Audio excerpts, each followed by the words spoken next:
Welcome to the Caregiving Podcast. I'm Inga. And I'm Julie. And long story short, we have caregiving. We are two momtrepreneurs who have built an in-home care business from the ground up, guided every step of the way by God's care and fueled by agape love. Almost 14 years later, we felt called to create this podcast as a resource for families with caregiving needs. Whether you care for a family member or are looking for advice on professional caregiving, we want this to be a platform to support you. Each week, we will come to you with encouraging stories of families who have found the right balance for their loved ones, tips for how to care for them and you, and much more.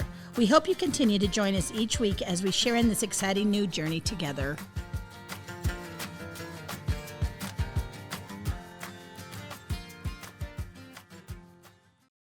Hello, Sunshines, and hello, Julie. How the heck are you? I'm good. Good? It's a good day. It's always a good day. Yes, it is. You woke up. Yes. That's what makes it a good day. That's right. That's right. Oh, goodness. So we have a topic today, don't we? Yeah, we do. Yes, we do. It's called the sandwich generation that more and more of us are finding ourselves in every day. So we need to describe that. So if you're going through that and you didn't know what you were going through, we're going to tell you what you're going through. You did not know what you did not know, but hopefully by the end of this, you'll know more. Here we are to tell you. Yes. So when we're talking about the sandwich generation, tell us how you fit into the sandwich generation. I'd like to think I'm the bacon. Oh, The good stuff. the good stuff. I'm killing myself. Actually, I don't have anything other than that. Just the bacon. That's what I am. The good stuff. No, I have, I obviously have a mother and grandmother who live close by. And then I have an older daughter who lives in Tennessee. And I have a younger daughter that's in college and actually doing some online stuff. So she is living with us right now. And while we're not all living together, there is still a lot that goes along with being part of that process. Right. Yeah, no, I think we're all finding ourselves exactly where you and I are. We're at that age that not only do we have our own kiddos, but now we've got our mothers and probably, if we're lucky, still have our grandmas. Yes. And so there's a 4-layer generational sandwich going on right there. Oh, yeah. Yeah. And it does take a village. Oh, boy. Every one of Yeah, us. yeah, for sure. For sure. Cool. Well, let's see. We do have a verse for you guys today, and it is Ecclesiastes 3:4. A time to weep and a time to laugh, a time to mourn and a time to dance. You chose that. I did. Did you? I did. Yeah. And the reason I actually went and found that is because to tie into our topic today, I want to talk about laughter. Yes. Because there are times that when life is tough, you've got to just find humor. Got to find that humor in whatever it is. And so I have the cutest little story. Oh, yay. And so basically it talked about that verse, a time to cry and a time to laugh. On a recent outing with my 3 best friends, we each shared our ongoing troubles, problems with aging parents, losing siblings who died young, and serious health issues with our loved ones. We have all reached an age where caregiving has become an increasingly big part of our lives. We cried together for our own struggles and for the struggles of each other. When we went for a drive, one of my friends handed us each a rubber duck. Take it. They're just for fun. We rolled down the car windows and sang songs from the 80s. This means they're my age. Oh, great. I'm sure more than one of us was off key. They're totally talking about me too. The warmth of the sun hit my face and matched the warmth I felt inside at that moment. We all danced our ducks out of the open windows, and I laughed until tears cascaded down my cheeks, a different kind of tear that we'd shedded earlier. Now I keep my duck on my desk next to my computer as a reminder of how much laughter is good for the soul. Often as caregivers, there are many reasons to weep. Part of taking care of ourselves is finding time to laugh. And with this came a prayer, and it says, Father, thank you for the gift of laughter. Continue to give me opportunities to laugh until the tears roll down my cheeks. Oh, there is nothing better than a good old belly laugh. Yeah. Like the kind that like your stomach muscles hurt a It little hurts. bit the Yeah, next day. laugh till you hurt. Oh, that's good. You know, it's interesting. I have a little glass duck on my desk. I have no idea where it came from, but I've always just called it my lucky ducky. It's tiny. It's like the size of a quarter. Oh, goodness. Very small, but it does bring me joy when I see it. Oh, cute. And I'll always think of that story now. Yeah, we all need to have our little ducks. Yes. Not necessarily our ducks in a row, but Yeah. we have some ducks somewhere. Mine are all scattered. They're everywhere. But, They might but I have still crossed them. with a squirrel. Yes. Well, I came across this story, and it is turning some tears into some joy. Oh. And what happened is actually there was a 5th grader who had caught a foul ball at a Phillies baseball game, but he decided to give it away to the young girl who couldn't catch it. Oh. So the story goes like this. 10-year-old Aaron Presley caught a foul ball at the Phillies baseball game and was ecstatic. But then he noticed a little girl, Emma, crying a few seats over. In the spur of a moment, Aaron hadn't noticed that Emma also tried to grab the ball, but failed. It didn't feel right to keep the ball. So I went over there and I saw her crying and I just felt so sad. I gave her the ball. She said, "Thank you." And it just felt so good. I felt like a good guy, Aaron commented. Emma's parents were touched by the 5th grader's selfless act and gave him a Phillies gift card. The team also heard of Aaron's story and sent over another ball for him. "Just do nice things for people," the boy added. "Just be a nice person and always have positive energy inside of you." Oh. 10 years old. Oh my gosh. This You're guy's going to my find hero. each other in another 15, 20 years and get married. You think it could happen? Yep. That's how cool this story is. I love that so much. Yeah. What a nice kid.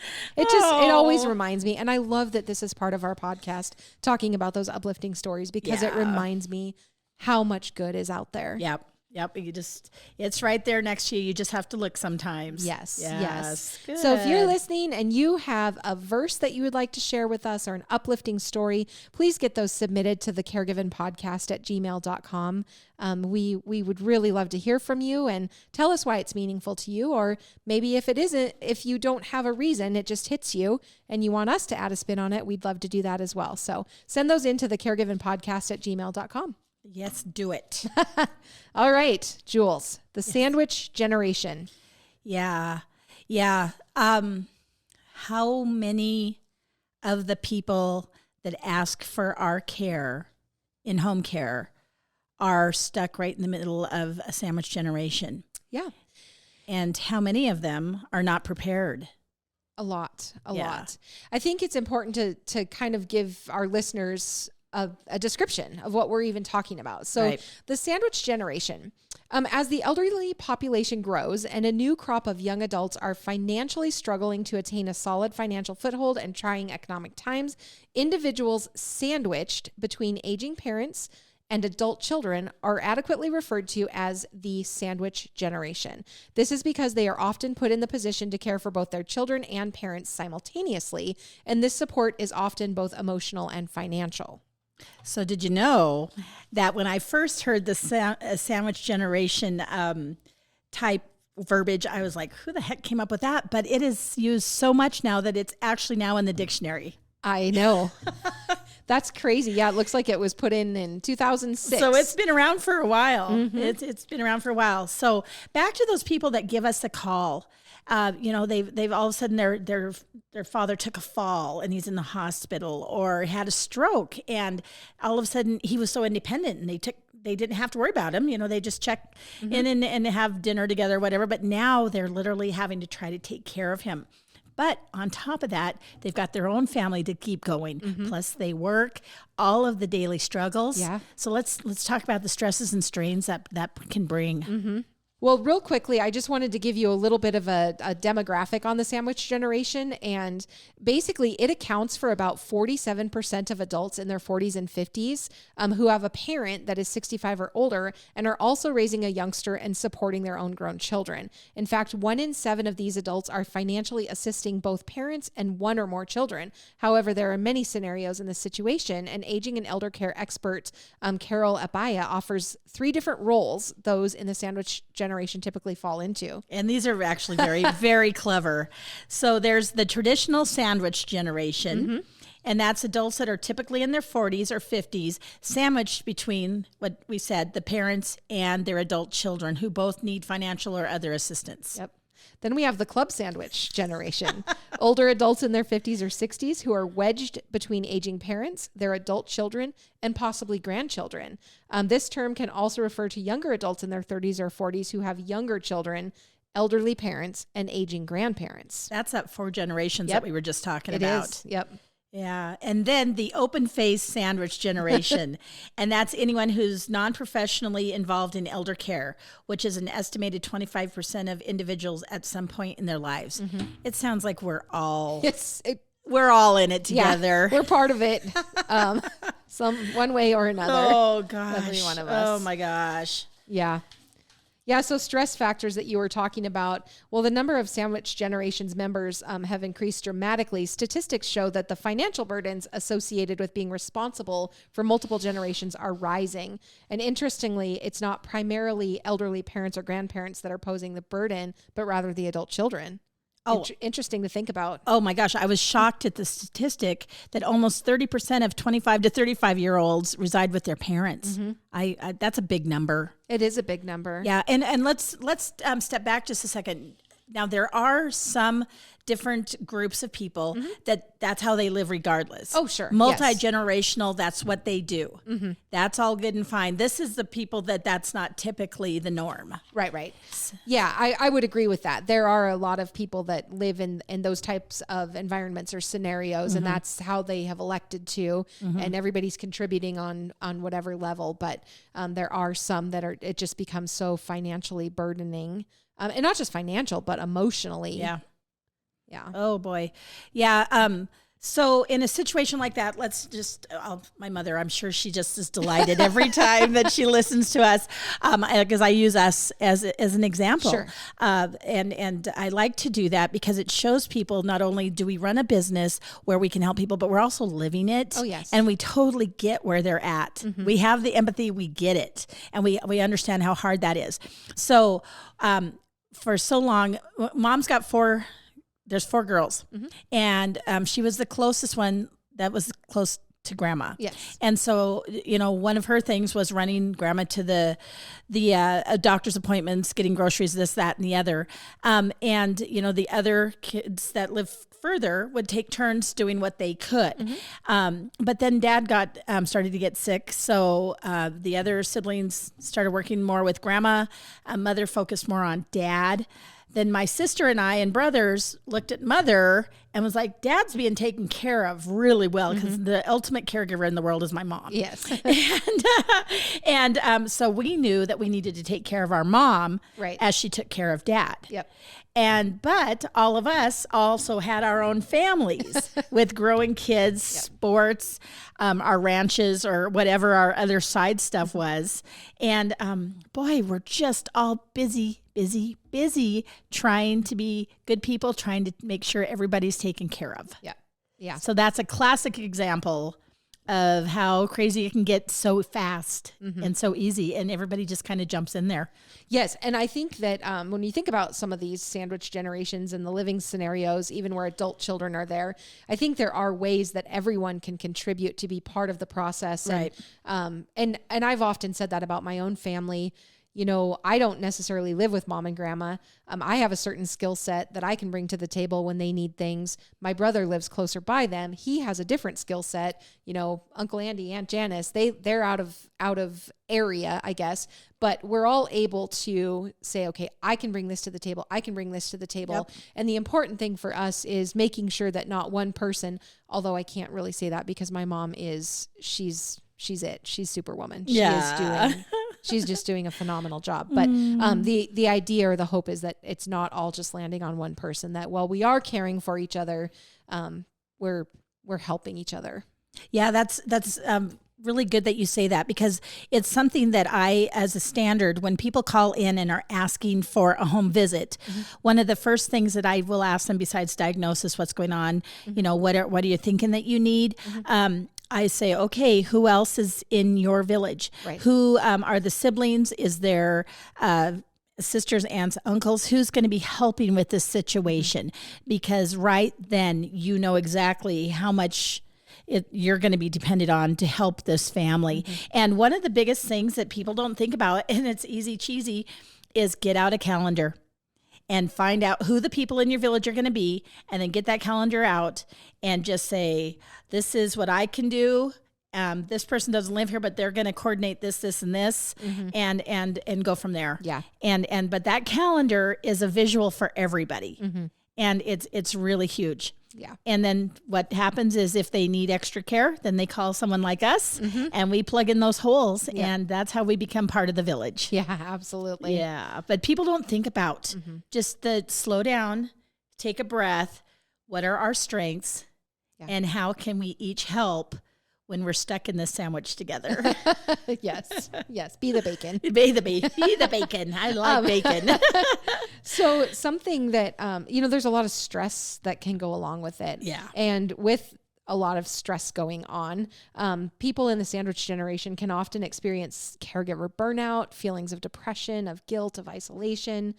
They can have issues finding the time to be a good spouse or parent or child simultaneously, right? And I think we put a tremendous amount of pressure on ourselves because we're like, okay, I'm over here trying to make sure that I'm taking care of grandma, but in the meantime, am I neglecting my husband or am I neglecting my kids? Or, so we put a lot of pressure. Yep. And again, like you're saying, just try to slow down and start to figure out where can we lighten up some of that pressure? Who can fill in here or there?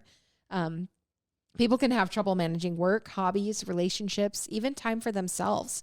Because I think you get to a point where you're like, you feel like you want to have 5 minutes to yourself, but then you beat yourself up because why do I deserve 5 minutes to myself? Somebody that I love is going through something else. And you got to get past that and know that you deserve that time. Oh my gosh, you're right. You're nailing it, because a caregiver is that person with that extra big heart. Yep. And so they forget to take care of themselves because they're so busy taking care of everybody else and make sure it's smooth. And they do start to find all of these things out as they get deeper and deeper into it. And people don't realize, we're just going to have mom come live with us. That is fantastic. But they don't realize the added stress that brings. Just in terms of walking around the house in your birthday suit. You can't do that again if a mother's there. Just things that you took for granted, your privacy, any of those things. But going back to some of the things that you have to manage besides the people-ish thing is the work and the hobbies and the relationships, like you're saying. And so many times people, one of the first things they give up is work. So then what does that do? That then causes financial issues. Right. It's just and more a domino and effect. Yep. Yeah. It's just really, really hard. And so those psychological issues just become more and more and more and deeper and deeper. And that is where we then have to be careful that we're not taking it out on the person that we're supposed to be taking care of. Right. Thankfully, there are some stress busting tips, right? Yes. So there's always, where there's a problem, there's always, well, not always, but there should be some type of a solution. So we'll look for it. Yes. Basically, if you think about it, the primary mission of a caregiver is to keep everybody safe, happy, healthy, right? Right. So then they end up neglecting themselves for their own needs. But fortunately, there are some tips that can help reduce stress in a family, help relieve financial burdens, and promote a more positive experience. So basically, helping financially dependent adult children get started in the world with job tips, advice. If they live in their own place, consider the cost of savings of moving them back into your home. So if, you can do things like that. You can consider having aging parents move into your home to curb expenses. I know we've talked about some of the stressors that can go along with that, but you just have to kind of outweigh what makes more sense for your particular situation. Right. If you're not, if you're not having that person necessarily living with you, but there are concerns about their well-being when you're not there, you can look into like medical alert systems. That's a good one to have on hand and available. If somebody gets into a bind, they've got a button that they can push, right? Yep. Or you can think about providing in-home care like what we do. Maybe it is just a little bit of time. It's like that calendar that you said. Get it out, see what the family can do, and then if there are gaps in coverage, engage with an agency. See if you can get that extra help. Yep. With that agency, also look at the other resources. We had a family just the other day. I recommended that they get on Meals on Wheels because the uncle was extremely self-sufficient. They weren't really sure what they could have us doing all the time. So I said, well, let's get some others in there besides us so that you have multiple sets of eyes at different times of the day. So let's put together this puzzle and work it out. So there's Meals on Wheels. There's that telephone call program. You know, there's some cool stuff out there. I think another thing that you can do, and it's not always comfortable, but when you have financial responsibility for people, setting boundaries with them is really going to save you hopefully a lot of heartache in the end. Right. You know, just set the expectation, have the conversations. They're not always fun, but you need to be able to have a discussion about what you can do and what you cannot do. Yep. You know, what's reasonable to be expected of everybody. Everybody can bring something to the table. Yep. Often when we get into a middle of a family dynamics, they've got a brother that just simply can't be around because he's uncomfortable with the situation. So what can he do? Can he pay the bills, or can he do the research needed for the certain wheelchair that they need, or the stand, lift a stand, pivot, or any of those things? That everybody can help with something. Yes.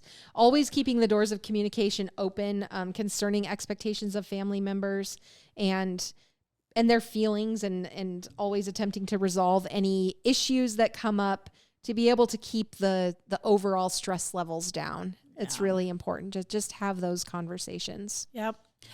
And they say this list could go on and on. Oh, yeah. But one of the biggest things they say is to be kind to yourself. Yep. I love that. And that is honestly just a tremendous segue into our next little part of this, talking about the super caregiver and protecting the primary resource that is you. Right. Well, today, basically, caregiving is almost in crisis mode because everybody is getting, there's more older adults, sicker older adults compared to the caregivers in previous generations. So you've got to get help because we're all getting older and we all need some kind of care. Yep, absolutely. Yeah. So some of the ways that you can protect the primary resource with, let's just start with the basics. Physical health, right? Yep. Get enough rest, keep up with your medical appointments, exercise and eat well. Yep. It's just the foundation. Yep. Yeah. If you're not feeling well and your cup is not full, how can you help with anybody else? Yep. Yeah. And then there's also talk about financial health, right? So don't sacrifice your income and don't bankrupt your future. Don't forget to find age-appropriate insurance, and do grow up, cover your own expenses. Do make home equity work for you. Do realize that your parents don't owe you anything, and do plan to start for your own senior years. Yeah, that's a big one. Yep. Yeah, we just, so many people get themselves into a bind and they're trying to get out of that hole as then all of these other pressures come on. It's tough. Yeah. Yeah, emotional health is a big deal. The mind you save may be your own, so avoid guilt. Keep your I love yous up to date. And it's okay to change your plan when necessary. You can only do what you can do. Say no to self-pity and to tell the truth, at least to yourself. That's a big one. That's a hard one. Oh, it's so hard. Also, maintaining your spiritual health. Maintain a strong inner spirit. This spirit is strong enough to forgive. Yeah. And find joy outside of caregiving. Yep. You've got to have an outlet. Yes. Very important. So they say that there's the effective caregivers that keep physically, mentally healthy and take steps to stay that way. The smart caregivers, what do? Manage their finances, make sure that resources are in place to take care of them as they age. Responsible caregivers, they make, document, and openly discuss decisions about the conditions under which they would want to live.